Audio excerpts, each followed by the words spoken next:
ನಮಸ್ಕಾರ ಎಲ್ರಿಗೂ, welcome to ಆಶರ. ಇದು ಬುಧವಾರ ಅಕ್ಷಯ ತೃತೀಯ ದಿನದ ವಿಡಿಯೋನ ನಾನು ನಿಮ್ಮ ಜೊತೆ ಶೇರ್ ಮಾಡ್ಕೊತಾ ಇದ್ದೀನಿ. ಸೊ ಅಕ್ಷಯ ಅಂದರೆ ಖಾಲಿ ಆಗದೆ ಇರೋ ಅಂಥದ್ದಲ್ವ.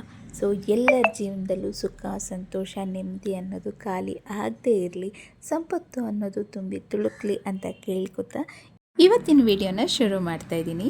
ಸೊ ಬೆಳಗ್ಗೆನೇ ಎಲ್ಲ ಕೆಲಸಗಳನ್ನ ಮುಗಿಸ್ಕೊಂಡ್ಬಿಟ್ಟೆ. ಯಾಕೆಂದರೆ ದೇವ್ರ ಮನೇಲಿ ಬೇರೆ ಇವತ್ತು ನಾನು ಕ್ಲೀನ್ ಮಾಡ್ಕೋಬೇಕಾಗಿತ್ತು. ತುಂಬ ದಿವಸ ಆಯಿತು ಕ್ಲೀನ್ ಮಾಡಿ. ಹಾಗೆಯೇ ಹೇಗೂ ಇವತ್ತು ಅಕ್ಷಯ ತೃತೀಯ ಅಲ್ವಾ, ಇವತ್ತು ದೇವ್ರ ಮನೆಯಲ್ಲೆಲ್ಲ ಕ್ಲೀನ್ ಮಾಡಿಕೊಂಡು ಪೂಜೆ ಮಾಡೋಣ ಅಂದ್ಬಿಟ್ಟು ಮಾಡ್ಕೋತಾ ಇದ್ದೀನಿ. ಸೊ ಅದಕ್ಕೇ ಫಸ್ಟು ಬಾಗಿಲಿಗೆ ಹೊಸ್ಲಿಗೆ ಅರಿಶಿನ, ಕುಂಕುಮ, ರಂಗೋಲಿನ ಹಾಕಿ ನಂತರ ದೇವ್ರ ಮನೆಯಲ್ಲೆಲ್ಲ ಕ್ಲೀನ್ ಮಾಡೋಕ್ಕೆ ಶುರು ಮಾಡಿಕೊಂಡೆ. ಹಾಗೆ ಅಕ್ಷಯ ತೃತೀಯ ದಿವಸನೇ ತಿರುಪತಿಯಿಂದ ಪ್ರಸಾದ ಕೂಡ ತೊಗೊಂಬಂದಿದ್ರು. ಸೊ ನಮ್ಮ ಮೈದವರೆಲ್ಲ ತಿರುಪತಿಗೆ ಹೋಗಿದ್ದರು, ಅಲ್ಲಿಂದ ಪ್ರಸಾದನ ತೊಗೊಂಬಂದು ಅವತ್ತೇ ಕೊಟ್ಟರು. ಸೊ ತಿರುಪತಿ ತಿಮ್ಮಪ್ಪನ ದರ್ಶನ ಮಾಡೋಕ್ಕಾಗದೇ ಇದ್ದರು, ಪ್ರಸಾದ ತಿನ್ನೋ ಸೌಭಾಗ್ಯ ಅಂತೂ ಸಿಕ್ತು.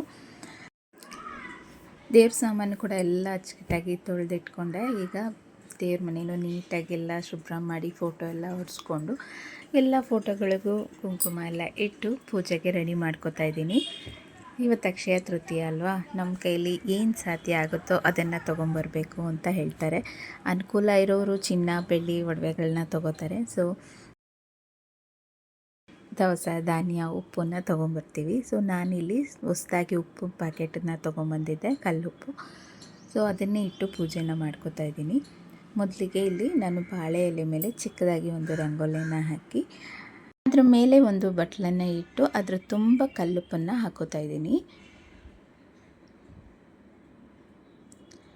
ಕಲ್ಲುಪ್ಪು ಸಹ ಲಕ್ಷ್ಮೀ ಸ್ವರೂಪನೇ ಅಂತಾರೆ. ಸೊ ಅದರಿಂದ ಕಲ್ಲುಪ್ಪನ್ನು ತೊಗೊಂಬಂದರೂ ಸಹ ಅಕ್ಷಯ ತೃತೀಯ ದಿವಸ ತುಂಬಾ ಒಳ್ಳೆಯದು. ಇಲ್ಲಿ ಅರಿಶಿನದಿಂದ ಲಕ್ಷ್ಮೀ ದೇವಿನ ಮಾಡಿಕೊಂಡು ಇಳೆದೆಲೆ ಮೇಲೆ ಪ್ರತಿಷ್ಠಾಪನೆ ಮಾಡಿ ಹಾಗೆ 11 ರೂಪಾಯಿ ಕಾಸನ್ನು ಸಹ ಇಟ್ಟು ಪೂಜೆನ ಮಾಡ್ಕೊತಾ ಇದ್ದೀನಿ. ಅವರವ್ರ ನಂಬಿಕೆ ಮೇಲೆ ಪೂಜೆನ ಮಾಡ್ಕೋತಾರೆ. ಯಾವುದೇ ಪೂಜೆ ಆಗಲಿ ಶ್ರದ್ಧೆ, ನಂಬಿಕೆಯಿಂದ ಪೂಜೆ ಮಾಡಿದ್ರೆ ಫಲ ಸಿಕ್ಕೇ ಸಿಗುತ್ತೆ ಅನ್ನೋ ನಂಬಿಕೆನ ಇಟ್ಕೊಂಡಿರಬೇಕು. ಸೊ ನಾನಿಲ್ಲಿ ಲಕ್ಷ್ಮೀ ದೇವಿನ ಪ್ರತಿಷ್ಠಾಪನೆ ಮಾಡಿ ಅರಿಶಿನ, ಕುಂಕುಮ ಎಲ್ಲ ಇಟ್ಟು 11 ರೂಪಾಯಿ ಕಾಸನ್ನು ಸಹ ಇಟ್ಕೊಂಡು ಪೂಜೆನ ಮಾಡ್ಕೋತಾ ಇದ್ದೀನಿ.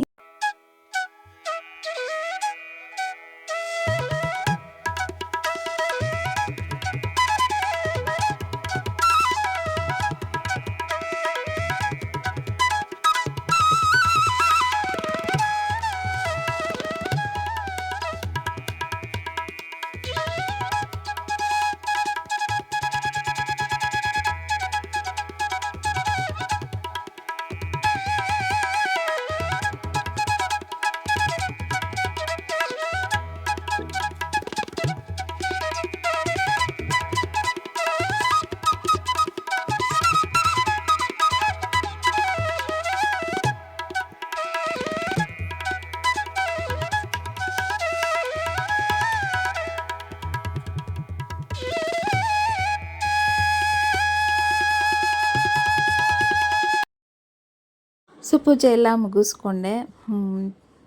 ಮಧ್ಯಾಹ್ನ ಲಂಚ್ಗೆ ಅಂತ ನಾನು ರಾಜ್ಮಾ ಗ್ರೇವಿನ ಮಾಡ್ಕೋತಾ ಇದ್ದೀನಿ. ಸೊ ಆ್ಯಕ್ಚುಲಿ ಸಲಾಡ್ ಮಾಡೋಣ ಅಂತ ರಾಜ್ಮಾನ ನೆನೆಸಿಟ್ಟು ಬೇಯಿಸಿಟ್ಕೊಂಡಿದ್ದೆ. ಸೊ ದೇವ್ರ ಮನೇಲಿ ಮಾಡಬೇಕಾದ್ರೆ ಗೊತ್ತಲ್ಲ, ತುಂಬಾ ಲೇಟ್ ಟೈಮ್ ಆಗೋಗುತ್ತೆ, ಹಾಗೆ ಸ್ವಲ್ಪ ಟಯರ್ಡು ಆಗೋಗುತ್ತೆ ಎಲ್ಲ ಕ್ಲೀನ್ ಮಾಡಿ ಪೂಜೆನ ಮುಗಿಸ್ಕೊಳ್ಳೋಷ್ಟರಲ್ಲಿ.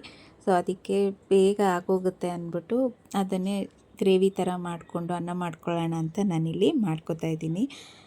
ಉಪ್ಪಿನ ಜಾಡಿಗೆಲ್ಲ ಹೊಸದಾಗಿ ಉಪ್ಪನ್ನೆಲ್ಲ ತುಂಬಿಸಿ ಎತ್ತಿಟ್ಕೋತಾ ಇದ್ದೀನಿ. ನಾನು ರಾಜ್ಮಾನ ಒಂದು ದಿವಸ ಮುಂಚೆನೇ ನೆನೆಸಿ ಇಟ್ಕೊಂಡಿದ್ದೆ. ಸೊ ಈಗ ಬೇಯಿಸಿ ಇಟ್ಕೊಂಡಿದ್ದೀನಿ. ಇದನ್ನು ಗ್ರೇವಿ ಮಾಡ್ಕೊಳ್ಳೋಣ ಅಂದ್ಬಿಟ್ಟು ಇದಕ್ಕೇನೇನು ಬೇಕೋ ಎಲ್ಲನೂ ರೆಡಿ ಮಾಡ್ಕೋತಾ ಇದ್ದೀನಿ. ಸ್ವಲ್ಪನೇ ರಾಜ್ಮಾ ನೆನೆಸಿದ್ದು. ಸೊ ಮಕ್ಕಳು ಮನೇಲಿರೋದ್ರಿಂದ 3 ಹೊತ್ತು ಏನಾದರೂ ಕೇಳ್ತಾನೆ ಇರ್ತಾರೆ, ಏನಾದರೂ ವೆರೈಟಿಯಾಗಿ ಮಾಡ್ತಾನೆ ಇರಬೇಕು. ಸೊ ಈಗ ಏನು ಮಾಡೋಕ್ಕೆ ಟೈಮ್ ಇಲ್ದಿರ ಸಲಾಡ್ ಮಾಡೋಣ ಅಂತ ಅಂದ್ಕೊಂಡಿದ್ದೆ. ಸೊ ಬೇಡ, ಗ್ರೇವಿನೇ ಮಾಡಿಕೊಂಡು ಅನ್ನ ಊಟ ಮಾಡಿಬಿಡೋಣ ಅಂದ್ಬಿಟ್ಟು ಮಾಡ್ಕೋತಾ ಇದ್ದೀನಿ. ಇದಕ್ಕೆ ನಾನು ಒಂದು ಈರುಳ್ಳಿನ ಕಟ್ ಮಾಡಿ ಇಟ್ಕೋತಾ ಇದ್ದೀನಿ ಸಣ್ಣಗೆ. ಹಾಗೆ ಒಂದು ಸ್ವಲ್ಪ ಶುಂಠಿ, ಒಂದು 4-5 ಎಸಳು ಬೆಳ್ಳುಳ್ಳಿ, ಹಾಗೆ ಒಂದೆರಡು ಪೀಸ್ ಚಕ್ಕೆ, ಒಂದು 3 ಲವಂಗ, ಹಾಗೆ ಒಂದು ಸ್ವಲ್ಪ ಸೋಂಪು, ಒಂದು ಚಿಕ್ಕ ಟೀ ಸ್ಪೂನಷ್ಟು ಸೋಂಪನ್ನು ಹಾಕ್ಕೊಂಡು ಇದಿಷ್ಟನ್ನು ನೀಟಾಗಿ ಜಜ್ಕೊತಾ ಇದ್ದೀನಿ.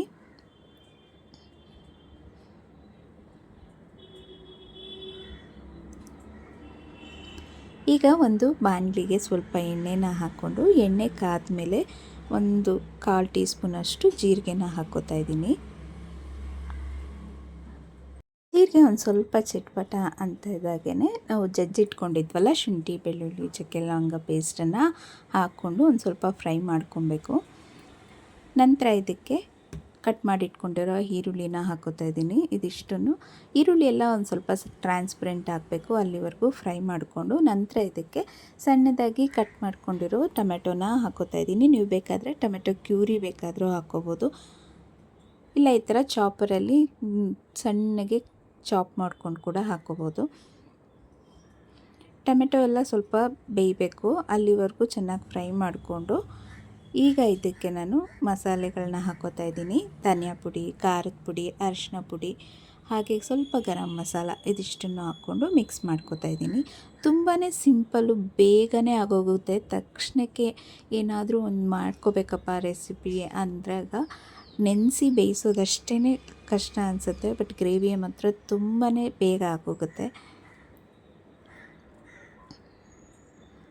ಈಗ ಬೇಯಿಸಿಟ್ಕೊಂಡಿರೋ ರಾಜ್ಮಾನ ಸೇರಿಸ್ಕೊತಾ ಇದ್ದೀನಿ. ನಾನಿಲ್ಲಿ ಸಣ್ಣ ರಾಜ್ಮಾನ ತೊಗೊಂಡಿದ್ದೀನಿ. ಇದೇ ನೀವು ಬೇಕಾದ್ರೆ ರಾಜ್ಮಾಗಳಲ್ಲಿ ವೆರೈಟೀಸ್ ಆಫ್ ರಾಜ್ಮಾಗಳಿರುತ್ತೆ, ಬೇರೆ ಬೇರೆ ಥರ ರಾಜ್ಮಾಗಳಿರುತ್ತೆ. ಸೊ ನಾನಿಲ್ಲಿ ಸಣ್ಣ ರಾಜ್ಮಾನ ತೊಗೊಂಡಿದ್ದೀನಿ. ಈಗ ಕಾಳು ಬೇಯಿಸ್ಕೊಂಡಿರೋ ನೀರನ್ನೇ ಸ್ವಲ್ಪನ ಹಾಕಿ ಒಂದು ಸ್ವಲ್ಪ ಕುದಿಯೋವರೆಗೂ ಒಂದು ತಟ್ಟೆನ ಮುಚ್ಚಿ ಬೇಯಿಸ್ಕೋಬೇಕು.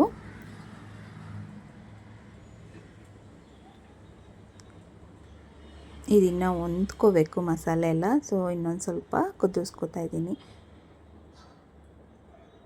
ಸ್ವಲ್ಪ ಕಸ್ತೂರಿ ಮೆಥಿನ ತಟ್ಟೆ ಮೇಲೆ ಈ ರೀತಿ ಹಾಕೋದ್ರಿಂದ ಆ ಬಿಸಿಗೆ ಗರಿ ಆಗೋಗುತ್ತೆ. ನಂತರ ಇದನ್ನು ನೀಟಾಗಿ ಕ್ರಷ್ ಮಾಡಿ ಹಾಕ್ಕೋಬೋದು, ಪುಡಿ ಆಗೋಗುತ್ತೆ ನೈಸಾಗಿ. ನೋಡಿ ಈ ರೀತಿ ಎಲೆ ಇರುತ್ತಲ್ಲ, ಈ ತಟ್ಟೆ ಮೇಲೆ ಹಾಕೋದ್ರಿಂದ ಆ ಬಿಸಿಗೆ ಒಂದು ಸ್ವಲ್ಪ ಕ್ರಿಸ್ಪಿ ಆಗೋಗುತ್ತೆ, ಆಮೇಲೆ ನೀಟಾಗಿ ಪೌಡ್ರ್ ಆಗೋಗುತ್ತೆ. ನೋಡಿ ಎಷ್ಟು ನೀಟಾಗಿ ಪೌಡ್ರ್ ಆಗಿದೆ. ಈಗ ಇದನ್ನು ನಾನು ಗ್ರೇವಿಗೆ ಸೇರಿಸ್ಕೊತಾ ಇದ್ದೀನಿ.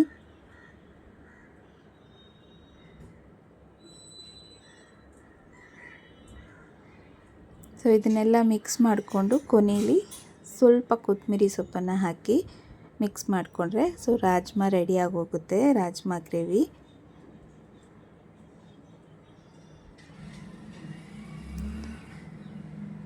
ಸೊ ರೆಡಿ ಆಯಿತು ಬಿಸಿ ಬಿಸಿ ಅನ್ನದ ಜೊತೆ ರಾಜ್ಮಾ ಗ್ರೇವಿ. ಸೊ ಮಧ್ಯಾಹ್ನ ಊಟ ಮುಗಿಸೋಷ್ಟರಲ್ಲೇ 3 ಗಂಟೆ ಆಗೋಗಿತ್ತು, ಸ್ವಲ್ಪ ಲೇಟಾಗೇ ಆಗೋಯಿತು. ಸೊ ಮಧ್ಯಾಹ್ನ ಊಟ ಮುಗಿಸ್ಕೊಂಡು ಒಂದು ಸ್ವಲ್ಪ ಹೊತ್ತು ರೆಸ್ಟ್ ಮಾಡಿ ಸಂಜೆ ಮಾವಿನಕಾಯಿ ಸೀಸನ್ ಅಲ್ವಾ, ಮಾವಿನಕಾಯಿ ಸೀಸನಲ್ಲಿ ಮಾವಿನಕಾಯಿ ತಿಂದೇ ಇದ್ದರೆ ಹೇಗೆ, ಅದರಲ್ಲೂ ತೋತಾಪುರಿ ಅಂದರೆ ನನಗೆ ನನ್ನ ಮಕ್ಕಳಿಗೆಲ್ಲ ತುಂಬಾ ಇಷ್ಟ. ಸೊ ಅದನ್ನು ಸಣ್ಣದಾಗಿ ಕಟ್ ಮಾಡಿ ಈ ರೀತಿ ಉಪ್ಪು ಖಾರ ಹಾಕಿ ಸ್ವಲ್ಪ ಒಗ್ಗರಣೆ ಕೊಟ್ಕೊಂಡು ತಿಂದರೆ ಮಾತ್ರ ರುಚಿ ತುಂಬಾ ಚೆನ್ನಾಗಿರುತ್ತೆ. ಸೊ ಇದೊಂದು ಕೆಲಸ ಮಾಡಿಕೊಂಡು ರಾತ್ರಿ ಊಟಕ್ಕೆ ಅಂತ ನಾನಿಲ್ಲಿ ಸಿಂಪಲ್ಲಾಗಿ ಬೇಳೆ ಸಾಂಬಾರು ಮತ್ತು ಅನ್ನ ಮಾಡ್ಕೋತಾ ಇದ್ದೀನಿ. ಇದಕ್ಕೆ ನಾನು ಸ್ವಲ್ಪ ಸೋರೆಕಾಯಿ, ಗೆಡ್ಡೆಕೋಸು ಮತ್ತು ಸ್ವಲ್ಪ ನುಗ್ಗೆಕಾಯಿ ಇತ್ತು, ಇದನ್ನೆಲ್ಲನೂ ಹಾಕಿ ಸಾಂಬಾರು ಮಾಡ್ಕೊಳ್ಳೋಣ ಅಂತ ಸಿಂಪಲ್ಲಾಗಿ ಸಾಂಬಾರನ್ನು ಮಾಡ್ಕೋತಾ ಇದ್ದೀನಿ. ಬ್ಯಾಚುಲರ್ಸ್ ಕೂಡ ಈಸಿಯಾಗಿ ಮಾಡ್ಕೋಬೋದಾದಂಥ ಸಾಂಬಾರು. ಫಸ್ಟ್ ಇಲ್ಲಿ ತರಕಾರಿನೆಲ್ಲ ನೀಟಾಗಿ ತೊಳ್ಕೊಂಡು ಕಟ್ ಮಾಡಿ ಎತ್ತಿಟ್ಕೋತಾ ಇದ್ದೀನಿ. ಯಾವ ತರಕಾರಿ ಬೇಕಾದರೂ ನೀವು ತೊಗೋಬೋದು ಸಾಂಬಾರಿಗೆ. ಇಲ್ಲಿ ನಾನು ಸೋರೆಕಾಯಿ ತೊಗೊಂಡಿರೋದ್ರಿಂದ ಬೇಳೆ ಒಂದು ಸ್ವಲ್ಪ ಜಾಸ್ತಿನ ತೊಗೋತಾ ಇದ್ದೀನಿ. ಯಾಕೆಂದರೆ ಸೋರೆಕಾಯಿ ಸ್ವಲ್ಪ ನೀರು ಬಿಟ್ಕೊಳ್ಳೋದ್ರಿಂದ ತೆಳ್ಳಗಾಗೋಗುತ್ತೆ ಸಾರು. ನಮ್ಮ ಮನೇಲಿ ಸ್ವಲ್ಪ ತಿಕ್ಕಾಗಿರಬೇಕು, ಅದಕ್ಕೋಸ್ಕರ ಒಂದು ಸ್ವಲ್ಪ ಬೇಳೆನ ಜಾಸ್ತಿ ತೊಗೊಂಡಿದ್ದೀನಿ.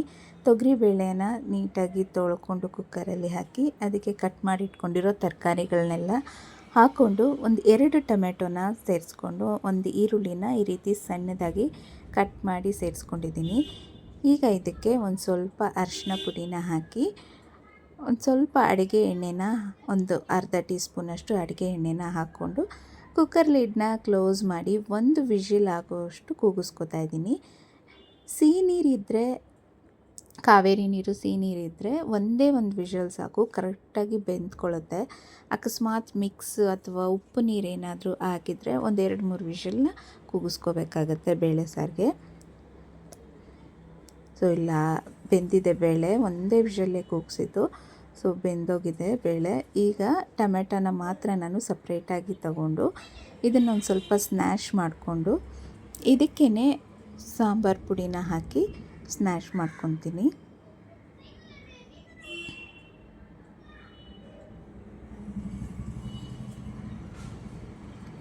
ಈ ಬೆಂದಿರೋ ಟೊಮೆಟೊಗೆನೇ ನಾನು 2-3 ಟೀ ಸ್ಪೂನಷ್ಟು ಸಾಂಬಾರು ಪುಡಿನ ಸೇರಿಸ್ಕೊತಾ ಇದ್ದೀನಿ. ಇದು ಮನೇಲೇ ಮಾಡಿರೋ ಸಾಂಬಾರು ಪುಡಿ ಅಲ್ವಾ, ನಮಗೆ ಗೊತ್ತಾಗುತ್ತೆ ಎಷ್ಟು ಹಾಕಬೇಕು ಅಂತ. ಅವ್ರವ್ರ ಮನೇಲಿ ಅವ್ರವ್ರ ಟೇಸ್ಟಿಗೆ ತಕ್ಕನಾಗೆ ಸಾಂಬಾರು ಪುಡಿನ ಸೇರಿಸ್ಕೋಬೇಕು.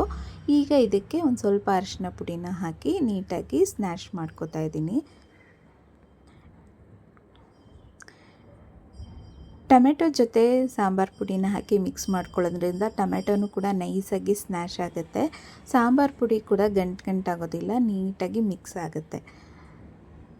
ಸೊ ಒಂದು ಪಾತ್ರೆಗೆ ಬೇಯಿಸಿರೋ ಬೇಳೆ ತರಕಾರಿನೆಲ್ಲ ಹಾಕ್ಕೊಂಡು ನೀರನ್ನು ನಿಮಗೆ ಎಷ್ಟು ಬೇಕೋ ಅಷ್ಟು ನೀರನ್ನು ನೋಡಿಕೊಂಡು ಸೇರಿಸ್ಕೊತಾ ಇದ್ದೀನಿ. ಹಾಗೆಯೇ ಮಿಕ್ಸ್ ಮಾಡಿ ಇಟ್ಕೊಂಡಿರೋ ಟೊಮೆಟೊ ಸಾಂಬಾರು ಪುಡಿ ಪೇಸ್ಟನ್ನು ಸಹ ನೀಟಾಗಿ ಮಿಕ್ಸ್ ಮಾಡಿಕೊಂಡು ಸೇರಿಸ್ಕೊತಾ ಇದ್ದೀನಿ. ಇದಿಷ್ಟನ್ನು ಹಾಕ್ಕೊಂಡು ಒಂದು ಸ್ವಲ್ಪ ಮಿಕ್ಸ್ ಮಾಡಿ ರುಚಿಗೆ ತಕ್ಕಷ್ಟು ಉಪ್ಪನ್ನು ಹಾಕ್ಕೊಂಡು ಸ್ಟವ್ ಮೇಲೆ ಇಟ್ಕೊಂಡು 1-2 ಕುದಿಯೋವರೆಗೂ ಕುದಿಸ್ಕೋಬೇಕು.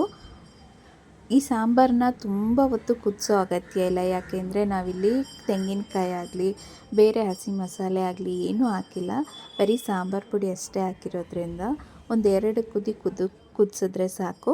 ಈಗ ಇದಕ್ಕೊಂದು ಒಗ್ಗರಣೆ ಹಾಕ್ಕೋತಾ ಇದ್ದೀನಿ. ಸ್ವಲ್ಪ ಎಣ್ಣೆ, ಸಾಸಿವೆ, ಜೀರಿಗೆ ಹಾಕ್ಕೊಂಡು ಸಾಸಿವೆ ಎಲ್ಲ ಚಿಟ್ಲಿದ ಮೇಲೆ ಒಂದು ಸ್ವಲ್ಪ ಇಂಗನ್ನು ಹಾಕಿ ಕರ್ಬೇವಿನ ಸೊಪ್ಪನ್ನು ಹಾಕ್ಕೊಂಡು 1-2 ಒಣಗಿದ ಮೆಣಸಿನ್ಕಾಯಿನ ಹಾಕ್ಕೊಂಡು ಒಗ್ಗರಣೆನ ನಾನು ಇಲ್ಲಿ ಸಾರಿಗೆ ಸೇರಿಸ್ಕೊತಾ ಇದ್ದೀನಿ.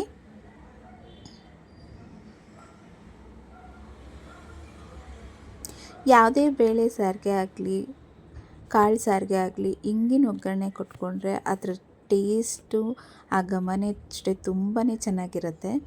ಸೊ ಇಲ್ಲಿ ಕುದೀತಿದೆ ಸಾರು. ಈಗ ಇದಕ್ಕೆ ನಾವು ಒಗ್ಗರಣೆ ಮಾಡಿಟ್ಕೊಂಡಿದ್ನಲ್ಲ ಅದನ್ನು ಹಾಕೋತಾ ಇದ್ದೀನಿ. ತುಂಬಾ ಸಿಂಪಲ್ಲಾಗಿ ಮಾಡ್ಕೊಬೋದು, ಬೇಳೆ ಬೇಯಿಸೋದಷ್ಟೇ ಕೆಲಸ. ಆಮೇಲೆ ಒಂದು 5 ನಿಮಿಷಕ್ಕೆಲ್ಲ ಸಾಂಬಾರು ರೆಡಿಯಾಗೋಗುತ್ತೆ. ಕೊನೆಯಲ್ಲಿ ಕೊತ್ತಂಬರಿ ಸೊಪ್ಪನ್ನು ಹಾಕ್ಕೊಂಡ್ರೆ ಬಿಸಿ ಬಿಸಿ ಸಾಂಬಾರು, ತರಕಾರಿ ಸಾಂಬಾರು ರೆಡಿ. ಸೊ ಬಿಸಿ ಬಿಸಿ ಅನ್ನದ ಮೇಲೆ ಸ್ವಲ್ಪ ತುಪ್ಪ ಹಾಕ್ಕೊಂಡು ಸಾಂಬಾರು ಹಾಕ್ಕೊಂಡು ತಿಂತಾಯಿದ್ರಂತೂ ಅದ್ಭುತವಾಗಿರುತ್ತೆ. ಸೊ ಇವತ್ತಿನ ವಿಡಿಯೋ ನಿಮ್ಮೆಲ್ಲರಿಗೂ ಇಷ್ಟ ಆಗಿದೆ ಅಂತ ಅಂದ್ಕೊಂಡಿದ್ದೀನಿ. ಇಷ್ಟ ಆಗಿದರೆ ಒಂದು ಲೈಕ್ ಮಾಡಿ, ಶೇರ್ ಮಾಡಿ, ಹಾಗೆ ಹೇಗೆ ಅನ್ನಿಸ್ತು ಅಂತ ನನಗೆ ಕಮೆಂಟಲ್ಲಿ ತಿಳಿಸಿ. ಹಾಗೆ ಸಬ್ಸ್ಕ್ರೈಬ್ ಮಾಡ್ಕೊಳ್ಳೋದನ್ನು ಮರಿಬೇಡಿ ಅಂತ ಹೇಳ್ತಾ ಇವತ್ತಿನ ವಿಡಿಯೋನ ಇಲ್ಲಿಗೆ ಎಂಡ್ ಮಾಡ್ತಾ ವಿಡಿಯೋನ ಕೊನೆಯವರೆಗೂ ನೋಡೋದಕ್ಕೆ ಥ್ಯಾಂಕ್ ಯು.